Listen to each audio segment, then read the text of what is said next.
Akhwati fillah rahimani wa rahimakumullah.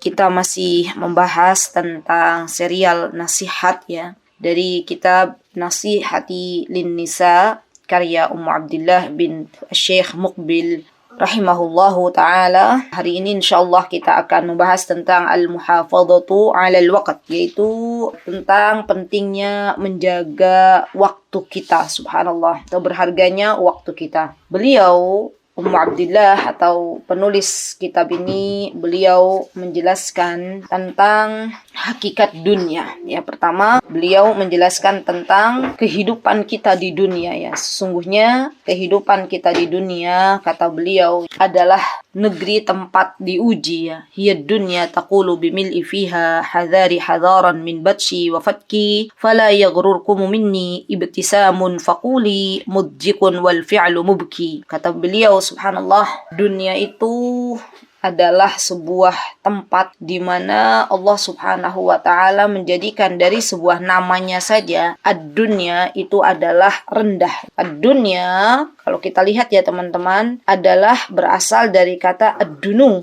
atau al-qurb. Samaitu bidzalika, kata beliau, li sabaqatiha lil ukhra wa qila samaitu dunya lidunuha ila zawal. Jadi dinamakan dengan dunia itu karena memang dunia itu tempat yang paling rendah, subhanallah. Dan subhanallah teman-teman, ternyata ya Masya Allah, kalau kita tahu bahwasanya dinamakan dunia dengan kata ad-dunu artinya adalah rendah, berarti ada yang lebih tinggi dari dunia, yaitu akhirat. Ya subhanallah. Dan ketika kita tahu bahwasanya dunia itu adalah tempat di mana di sini ada kelelahan, di sini ada keletihan, maka seorang itu benar-benar dia akan menjadikan dunia ini sebagai tempat persinggahan saja, sebagai tempat untuk mengumpulkan bekal. Beliau, Syekh Ummu Abdillah, mengatakan bahwasanya, kata beliau, seorang pemimpin di dunia ini harusnya tidak merasa bahagia dengan kepemimpinannya. Seorang pedagang tidak berbahagia dengan perniagaannya. Seorang petani tidak merasa bahagia dengan pertaniannya. Karena jika dunia itu akan ia tinggalkan, maka artinya dia akan meninggalkan semua yang ia miliki. Subhanallah. Dan hendaklah seseorang itu, kata beliau, memiliki fokus untuk mengejar akhiratnya. Subhanallah. Dan ini merupakan sebuah nasihat yang sangat-sangat berharga ya teman-teman. Ketika kita mengisi waktu di dunia dengan baik, fokus terhadap akhirat, maka apapun ujian yang kita dapatkan di dunia ini tidak ada apa-apanya, Masya Allah.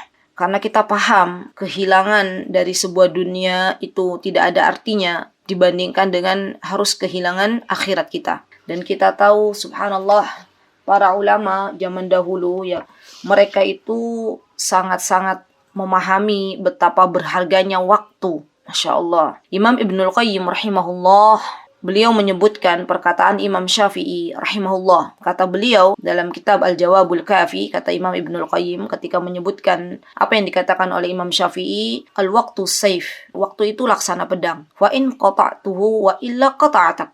Jika engkau tidak menggunakannya, maka ia yang akan menebasmu. Dan dirimu, kata Imam Syafi'i, jika tidak disibukkan dengan kebaikan, maka akan disibukkan dalam hal yang sia-sia. Subhanallah. Pilihannya hanya dua ya teman-teman. Kita disibukkan dengan ketaatan kepada Allah, atau kita disibukkan dengan maksiat pada Allah subhanahu wa ta'ala. Subhanallah. Dan ini merupakan hal yang seharusnya kita evaluasi bersama-sama. Bahkan Ummu Abdillah mengatakan ya, wan nafsu la budda laha min ahadin amrain. Yang punya kitabnya boleh dibuka ya. Kata Ummu Abdillah, wan nafsu la budda laha min ahadi amrain. Dan nafsu itu tidak lain dan tidak bukan masuk dalam dua perkara. Yang pertama, antashghula fi ta'atillah. Nafsu itu akan menyibukkan kita dengan mentaati Allah subhanahu wa ta'ala. Atau yang kedua, wa imma in tashghula sahibiha li'annaha idza lam tashghul syaghulat wa in wajadat man baqula istaqamat. Atau justru ketika orang yang dia tidak bisa memanage ya, waktu dengan baik, maka nafsulah yang akan menguasai dirinya. Kalau nafsu sudah menguasai dirinya ya, maka biasanya dia akan tersibukkan dengan bermaksiat kepada Allah subhanahu wa ta'ala. Subhanallah. Dan subhanallah teman-teman, ketika Rasulullah Shallallahu Alaihi Wasallam mewanti-wanti kita nih di dalam hadis beliau, kata beliau, ni'matan maghbun fihima katsirun minan nas. Ada dua kenikmatan tuh yang banyak dilupakan oleh manusia. Subhanallah. Di antaranya adalah, kata beliau, as-sihhatu wal faragh. Nikmat sehat dan nikmat waktu luang. Subhanallah. Ini banyak sekali manusia yang melupakannya. Manusia akan merasa kehilangan nikmat sehat manakala Allah uji dengan sakit. Orang kalau sakit, ya subhanallah, dia meminta kepada Allah agar disembuhkan dari sakitnya. Itu yang dia pinta kepada Allah. Tapi ketika sehat, lupa untuk bersyukur kepada Allah. Lupa untuk beribadah kepada Allah. Padahal nikmat sehat itu adalah nikmat yang luar biasa. Ketika kita diberikan kaki yang sehat, kita bisa berjalan untuk menuntut ilmu. Kita bisa sholat dengan nikmat. Ketika kita diberikan kedua telinga, kita bisa mendengarkan lantunan ayat-ayat Al-Quranul Karim. Ya, kita bisa mendengarkan tausiah. Masya Allah. Dan itu adalah nikmat. Ketika kita diberikan penglihatan oleh Allah Subhanahu wa Ta'ala, itu juga namanya nikmat sehat ya. Betapa banyak orang di luar sana yang saat ini Allah uji dengan dicabutnya nikmat pendengaran, dicabutnya nikmat kesehatan. Mereka berharap kepada Allah agar disembuhkan dari sakitnya untuk bisa beribadah kepada Allah. Dan kita yang diberikan nikmat sehat seharusnya lebih bersyukur lagi kepada Allah, lebih mentaati lagi Allah Azza wa Jalla. Karena sesungguhnya nikmat sehat ini adalah nikmat yang banyak dilupakan oleh manusia, kata Rasulullah SAW. Dan nikmat waktu luang, subhanallah.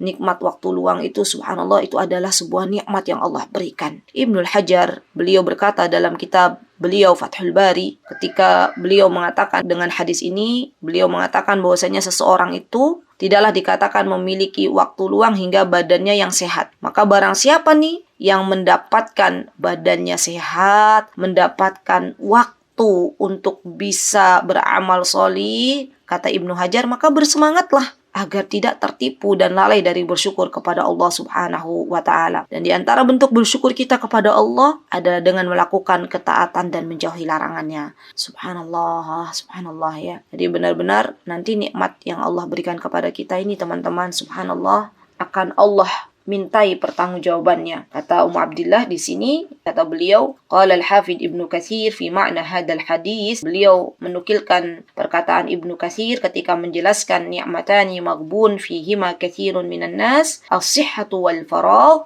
Maka beliau mengatakan, summa latus'alunna yawma idzin 'anin na'im. Ini ada dalam surah At-Takatsur ayat 8. Teman-teman bisa lihat kembali.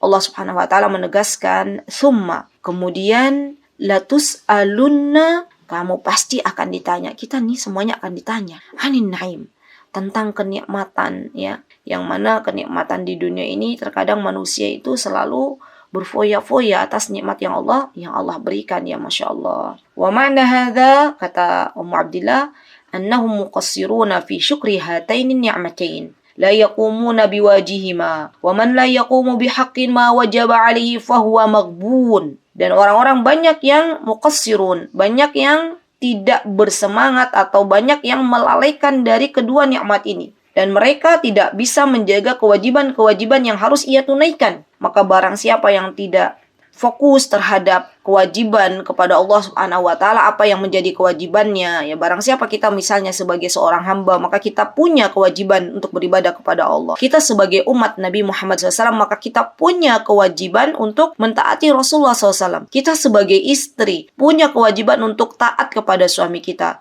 Kita sebagai ibu punya kewajiban untuk mendidik anak-anak kita. Kalau kewajiban-kewajiban itu kita lalaikan, artinya kita termasuk orang-orang yang lalai di dalam hadis yang telah disebutkan oleh Rasulullah Sallallahu Alaihi Wasallam. Masya Allah. Bahkan Syekh Abdul Malik Al-Qasim, beliau mengatakan bahwasanya waktu yang sedikit kita tuh di dunia itu cuma sebentar kok, teman-teman. Hanya sedikit waktu yang Allah berikan kepada kita. Kata beliau, waktu yang sedikit itu adalah harta berharga bagi kita setiap muslim di dunia ini. Waktu itu adalah nafas yang terbatas dan hari-hari yang dapat terhitung. Jika waktu yang sedikit ini atau yang saat ini berbuah kebaikan, maka kita termasuk orang-orang yang beruntung. Tapi jika waktu yang sedikit ini kita sia-siakan, maka sungguh kita itu benar-benar orang yang merugi. Subhanallah. Bahkan kalau kita kembali lagi dengan perkataan-perkataan ulama-ulama salaf zaman dahulu ya teman-teman, seperti perkataan Abdullah bin Mas'ud radhiyallahu an, ya, beliau adalah seorang sahabi atau biasa terkenal dengan Ibnu Mas'ud. Ibnu Mas'ud mengatakan, kata beliau nih, subhanallah, ini perkataannya sangat-sangat bagus ya. Kata beliau, "Ma nadamtu ala syai'", tidak ada yang pernah kusesali dalam kehidupanku itu, ala yaumin, ketika matahari tenggelam, ajalku berkurang namun amalku tidak bertambah. Subhanallah, walam yazid fihi amali. Subhanallah. Jadi kalau kita sudah lihat matahari tenggelam, kita fokus kira-kira dari bangun tidur sampai matahari tenggelam ini amal solih apa yang sudah aku perbuat? Ya, amal solihnya sudah sesuai dengan anjuran Rasulullah SAW atau belum? Amal solihnya sudah kuniatkan untuk apa? Bicara dengan hati kita. Karena kita yang mengetahui niat kita di dalam hati kita itu hanya kita dan Allah. Orang lain nggak tahu. Mungkin teman-teman bisa berkata kepada kawannya, saya itu sholat itu ikhlas karena Allah. Saya sedekah ikhlas karena Allah. Justru itu adalah ria yang kita buat. Maka yang tahu jujur antara keikhlasan itu ya, yang hanya mengetahui adalah diri kita dan Allah subhanahu wa ta'ala. Subhanallah. Bahkan ya, subhanallah, yang paling ngeri lagi nih, Masya Allah, di antara tanda Allah itu telah menelantarkan hambanya ya, Masya Allah, maka Allah sibukkan hamba tersebut dengan hal yang sia-sia. Itu tandanya Allah sudah berpaling dari dirinya ya. Jadi Allah menyibukkan seseorang dengan kemaksiatan.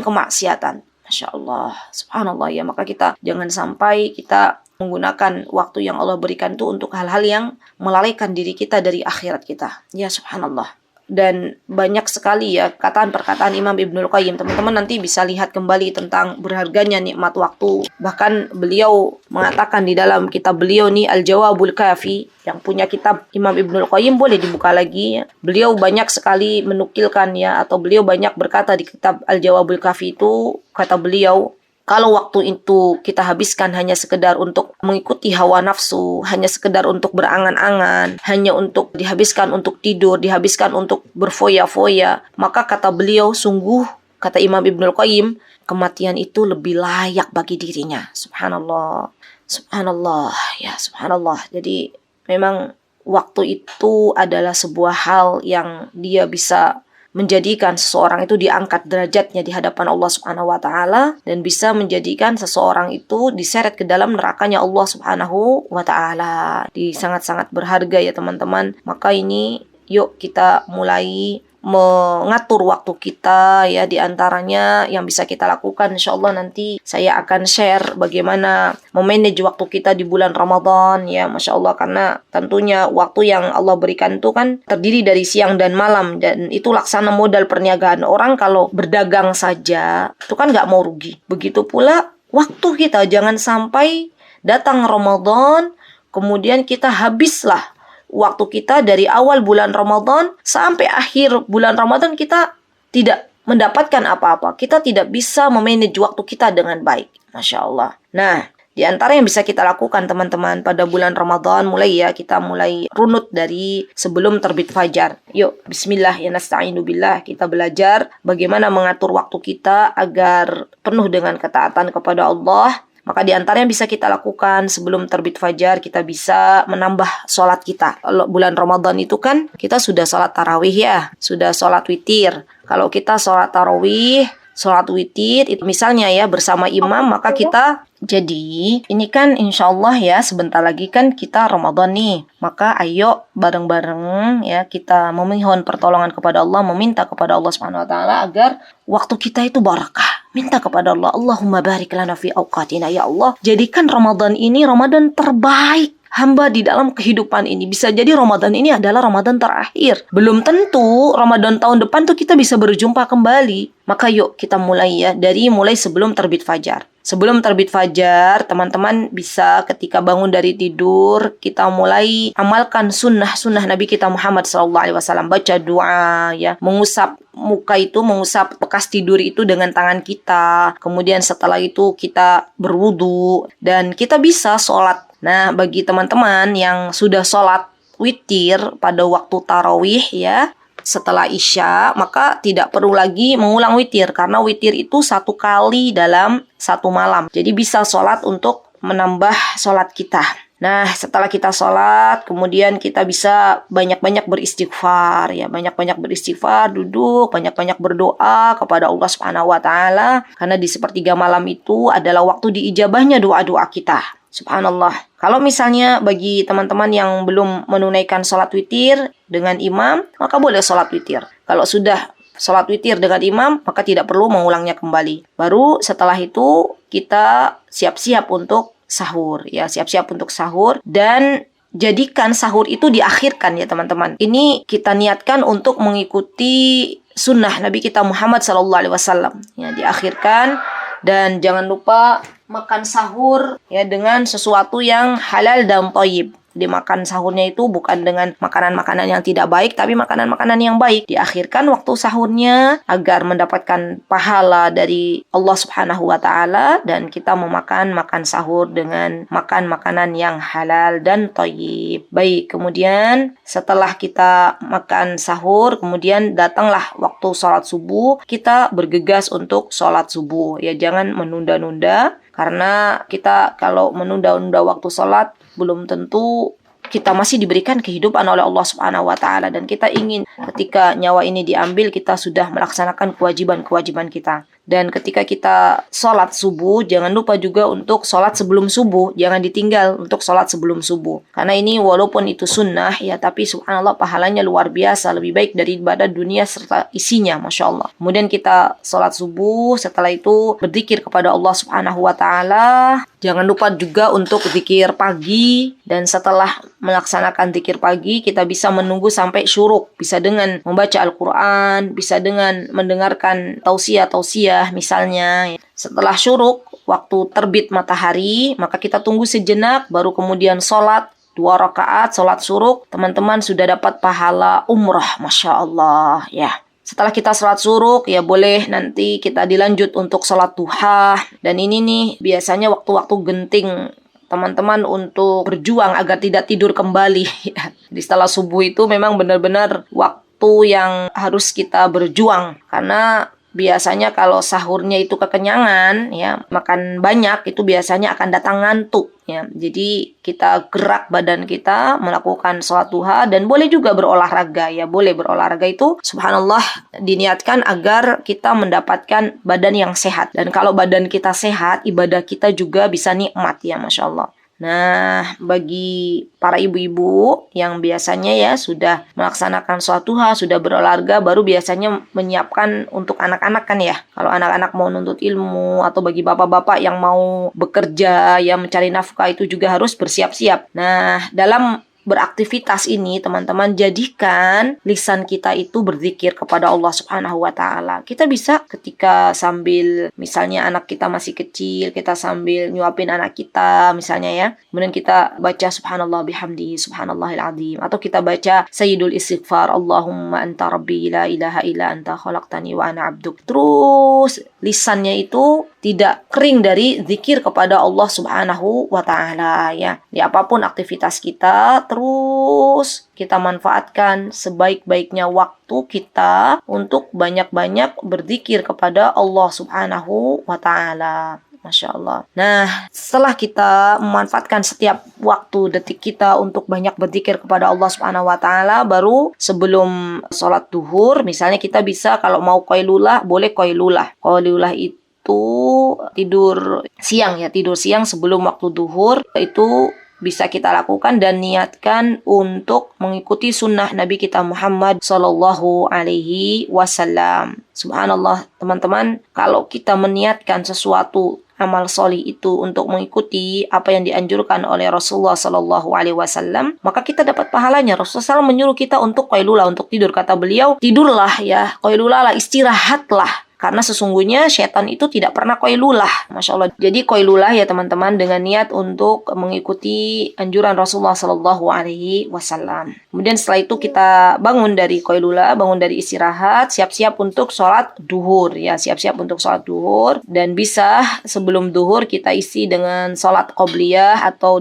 diisi dengan membaca Al-Quran. Setelah itu nanti sholat duhur, dan setelah sholat duhur zikir. Kemudian setelah itu baca Al-Quran lagi ya. Jadi subhanallah, di bulan Ramadan ini waktu kita banyak-banyak untuk memperbanyak membaca Al-Quran ya, memperbanyak membaca Al-Quran. Atau boleh juga untuk misalnya teman-teman punya jadwal mengajar ya, misalnya ini juga boleh untuk mengajar ya, Masya Allah, untuk mengamalkan ilmu, Masya Allah. Dan ini luar biasa pahalanya ya, subhanallah. Bisa jadi ini adalah sebuah amalan yang bisa memasukkan kita ke dalam surganya Allah Subhanahu wa Ta'ala, dan Allah akan memberikan keberkahan untuk ilmu kita. Maka boleh pada waktu Ramadan kita jangan sampai berhenti untuk tetap mengajar, tetap menjadi manusia yang banyak memberikan manfaat. Baik, kemudian setelah duhur ya, menjelang asar, kita jadikan sholat asar kita untuk bersegera sholat asar. Dan setelah asar ya, ketika ada adzan juga nih, jangan lupa teman-teman untuk menjawab adzan dan berdoa setelah adzan. Ini waktu mustajab. Teman-teman dalam keadaan puasa, dalam keadaan setelah adzan, kemudian berdoa, ini waktu-waktu yang mustajab. Maka jangan lupa ketika muadzin itu memandangkan adzan, jawab adzannya dan kita berdoa setelahnya. Baik, dan setelah sholat asar jangan lupa teman-teman kita baca zikir petang ya, zikir petang. Kalau masih ada waktu dari zikir petang itu kita bisa membaca Al-Quran ya, membaca Al-Quran. Kemudian baru setelah itu menyiapkan makan dan minum untuk berbuka puasa tanpa berlebihan ya, tanpa berlebihan. Karena kalau kita tuh sibuk ya, setelah asar langsung bikin makanan, bikin minuman, biasanya nanti zikir petangnya tertinggal. Jadi zikir petang dulu, baru setelah itu ambil waktu kita untuk baca Al-Quran sejenak, baru setelah itu kita siapkan makanan dan minuman ya. Makan dan minum seperlunya saja, menyiapkan tanpa berlebihan. Nah, nanti teman-teman kalau sudah selesai nih untuk menyiapkan kebutuhan makan dan minum ya untuk berbuka puasa, maka boleh setelah itu kita siap-siap. Untuk kita para ibu-ibu sudah selesai, kemudian siap-siap mandi, siap-siap kita berdoa lagi kepada Allah Subhanahu wa Ta'ala. Jangan gunakan waktu sore kita itu dihabiskan menjelang maghrib itu untuk ngabuburit. Kalau bahasa kita ya, jalan-jalan, cari makan di pasar-pasar, apa biasanya kalau di Indonesia itu pasar-pasar kaget, pasar-pasar dadakan. Biasanya kan banyak tuh ya, Masya Allah, kalau sudah datang bulan Ramadan tuh jalanan penuh dengan penjual ya. Kita nggak usah ikut-ikutan, kita sudah siapkan makanan di rumah, kita jadikan sebelum waktu maghrib itu untuk berdoa. Bagi teman-teman yang diberikan kesempatan oleh Allah untuk berbagi makanan ya, untuk membuat makanan untuk orang berbuka puasa, maka jadikan itu setelah zikir petang, setelah baca Al-Quran, disiapkan ya sebelum maghrib, sudah siap semua, sudah dibagi makanannya, dan menjelang maghrib kita berdoa kepada Allah Subhanahu wa Ta'ala ya, Masya Allah. Nah baik, kemudian datang maghrib, jangan kita menunda untuk berbuka puasa. Kalau matahari sudah tenggelam, kalau adzan sudah berkumandang, boleh kita langsung berbuka puasa. Jangan menunda-nunda, karena ketika kita bersegera untuk berbuka puasa, niatkan untuk mengikuti apa yang dianjurkan oleh Rasulullah SAW. Karena Nabi kita Muhammad SAW memerintahkan kita untuk mengakhirkan sahur dan menyegerakan berbuka puasa. Dan bukalah dengan kurma ya teman-teman. Jadi jangan sampai nih kita bisa beli es macam-macam, beli manisan macam-macam, tapi beli kurma nggak jadi fokus. Jadi kita beli kurma untuk niatkan untuk ikut sunnah Nabi kita Muhammad SAW, kita dapat pahalanya. Kalau tidak ada kurma bagaimana? Kita nggak punya uang untuk beli kurma. Baik, kalau tidak ada kurma maka minum air putih ya, Masya Allah. Dan kita makan dengan tidak berlebih-lebihan pastinya, dan baca doa ya, doa yang dianjurkan oleh Rasulullah SAW. Setelah kita makan, kemudian seadanya, baru kemudian kita sholat ya, sholat maghrib. Setelah itu kita boleh misalnya mau makan hidangan lagi ya, boleh lanjutkan makan lagi. Kemudian siap-siap untuk sholat Isya ya. Setelah sholat Isya, adzan berkumandang, kita jawab adzan seperti biasanya, kemudian kita berdoa, kita sholat Isya, qobliyah ba'diyahnya, sholat juga, sholat rawatibnya jangan sampai dilupakan, dan sholat Isya setelahnya lanjut dengan sholat tarawih. Dan bagi para akhwat boleh sholat di rumah, dan itu adalah sebaik-baik atau seutama-utamanya sholat seorang wanita, dan boleh juga sholat di masjid. Syekh Mustafa Al-Adawi pernah mengatakan, jikalau ada kebutuhan akhwat ini atau para wanita ada kebutuhan untuk mendapatkan ilmu di masjid, ya ketika sholat tarawih, kata beliau, bukan kata saya ya, kata beliau, itu boleh sholat di masjid, tapi tentunya dengan syarat dan ketentuan berlaku. Keluarnya seorang wanita tidak memakai parfum, tidak berdesak-desakan dengan laki-laki dan perempuan, dan dia berada di rombongan kaum wanita. Ya, kalau memang ada kebutuhan, kata Syekh Mustafa Al-Adawi, maka diperbolehkan. Baik, kemudian jangan sampai meninggalkan sholat tarawih ini sebelum imam selesai ya, karena subhanallah kalau kita sholat dengan imam sampai selesai dan kita dituliskan pahala oleh Allah Subhanahu wa taala, subhanallah, seperti sholat semalam suntuk ya, subhanallah. Subhanallah, ini luar biasa kan teman-teman pahalanya. Teman-teman tidur dihitung sholat ya nggak? Kita tuh kalau sholat tarawih sama imam, misalnya ya kita sholat witir sama imam, itu ditulis pahalanya sholat semalam suntuk. Allahu Akbar ya, Masya Allah ya, subhanallah. Ini sebuah hal yang sangat luar biasa yang Allah berikan kepada kita semuanya. Kemudian teman-teman bisa menggunakan waktu setelah sholat tarawih untuk membaca Al-Quran kalau memang masih ada waktu ya, dan boleh juga menelaah pelajaran-pelajaran yang didapatkan di pagi hari atau persiapan pelajaran yang akan didapatkan untuk keesokan harinya. Baru setelah itu tidur, dan jangan lupa ketika akan tidur juga dalam keadaan berwudu ya, berwudu, dan tidur niatkan untuk bangun di malam hari beribadah lagi kepada Allah Subhanahu wa taala ya, subhanallah. Ini yang secara global saja ya teman-teman, cara kita mengatur waktu untuk bulan Ramadan. Yang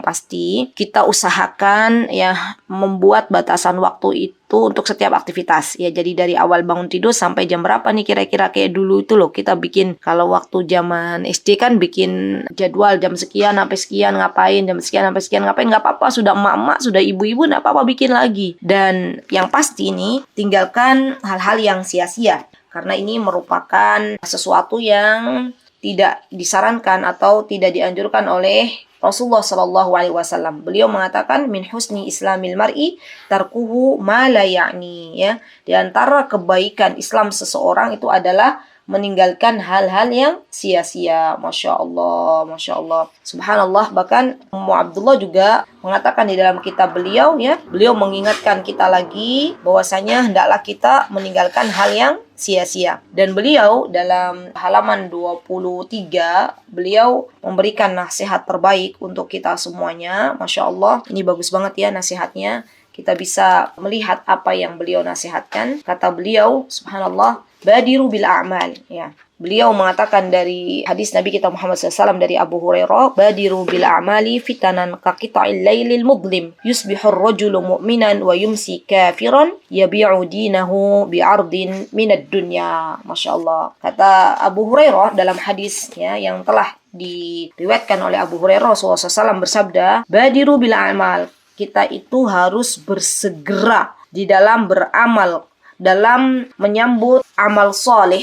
Jadi jangan sampai menunda-nunda ya, sebelum datang fitnah yang menghalangi kita dari kebaikan. Ya, sebagaimana potongan-potongan malam yang gelap ya, seseorang itu di waktu pagi dalam keadaan beriman dan di waktu sore menjadi kafir. Sebaliknya, seseorang di waktu sore dalam keadaan beriman dan di waktu pagi menjadi kafir. Dia menjual agamanya dengan bagian dunia. Ya, subhanallah. Subhanallah. Bahkan subhanallah, beliau mengatakan wa kana min taujihatil walid, sebagian dari nasihat ayahanda tercinta beliau Syekh Muqbil rahimahullah, Masya Allah ya. Jadi Syekh Muqbil menasihati putri tercintanya, dan nasihatnya ayahanda tercinta ditulis oleh putrinya ya, Masya Allah. Ini merupakan sebuah teladan bagi kita semuanya, bagaimana kita menjadikan diri kita atau suami kita menjadi seorang ayah yang baik, kita menjadi seorang yang ibu yang baik dengan banyak memberikan nasihat-nasihat berharga kepada putra-putri kita. Ummu Abdillah mengatakan, beliau menukilkan nasihat dari ayahanda tercinta beliau, al-walid. Al-walid itu adalah ayah, jadi bahasa Arabnya ayah itu walid. Kalau walad nggak ada alifnya itu anak, tapi kalau walid itu ayah.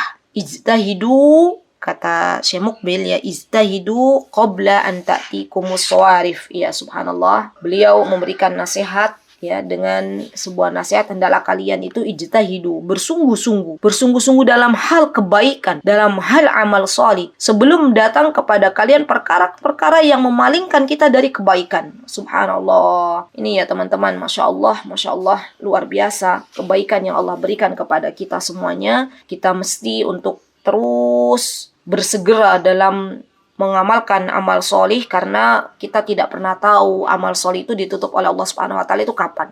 Kita nggak pernah tahu kalau kita menunda semenit, 2 menit, 3 menit dari amal solih padahal itu sudah ada di depan kita, maka tunggulah ditutupnya oleh Allah Subhanahu wa Ta'ala kesempatan untuk beramal solih dan kita menjadi orang yang merugi. Beliau ya Syekh Muhammad Abdillah mengatakan wal masyaghil tunafi مع طلب العلم والمذاكرة والحفظ خصوصا إذا كثرت فإنها تضعف الذاكرة ولهذا بعض العلماء لما ولي القضاء كشريك بن عبد الله النخعي حفظه بسبب الشواغل وبعضهم لما ولي القضاء ازداد علما فأي مسألة تعرف له يبحثها كالإمام الشوكاني والبركة من الله. Subhanallah, beliau mengatakan, kata beliau, kesibukan dengan sesuatu itu bertolak belakang dengan menuntut ilmu. Maksudnya kita itu hendaklah menyibukkan diri kita juga untuk belajar, ya belajar agama, baik itu dengan menghafalnya, baik itu dengan mentadabburinya, ya. Karena kalau kita nggak belajar atau kita tidak mengulang-ulang kembali apa yang kita pernah dapatkan, maka ini akan melemahkan ingatan kita. Dan kesibukan itu kalau bukan hal-hal yang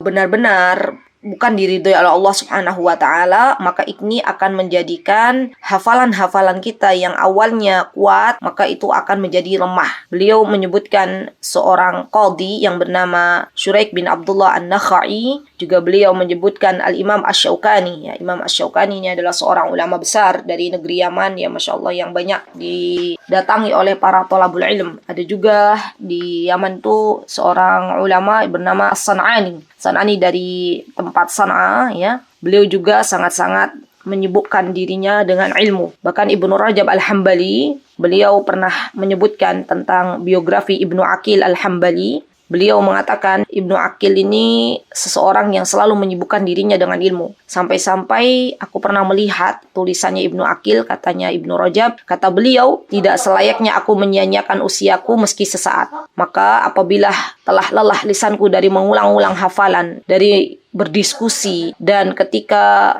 lisanku atau mataku lelah dari membaca, maka aku akan memaksimalkan fungsi otakku ketika beristirahat. Beliau mengatakan, aku tidak akan pergi dari tempatku sampai mengetahui sebuah masalah yang akan aku tulis. Sungguh, kata beliau nih, pada usia 80 tahun ambisiku terhadap ilmu lebih tinggi daripada saat usiaku 20 tahun. Masya Allah ya. Jadi benar-benar orang-orang zaman dahulu itu, para ulama ya teman-teman, beliau itu benar-benar menjaga waktunya sebaik-baiknya. Sampai-sampai kita pernah kan mendengar sebuah kisah. Ya, ini kisah nyata. Para ulama itu mereka lebih menyukai makan itu dengan cepat ya. Bahkan kalaupun di depannya itu ada roti kering, mereka celupkan ke dalam air agar lebih cepat untuk dicerna, untuk dikunyah daripada harus memakan roti dalam jangka waktu yang lama ya. Subhanallah. Niatnya apa teman-teman? Agar cepat selesai makan, cepat selesai kembali lagi untuk menelaah ilmu. Masya Allah. Dan saya pernah juga mendapati seseorang yang demikian ya. Dulu waktu masih di Yaman tuh ada seorang thalabul ilm, fidahullahu ta'ala, semoga Allah menjaga beliau. Beliau itu menghabiskan waktunya banyak di perpustakaan. Ya Masya Allah, untuk menelaah, untuk membuat karya. Dan subhanallah, karya beliau Masya Allah terakhir ini saya ketahui dari istri beliau, kitabnya beliau menjadi kurikulum atau menjadi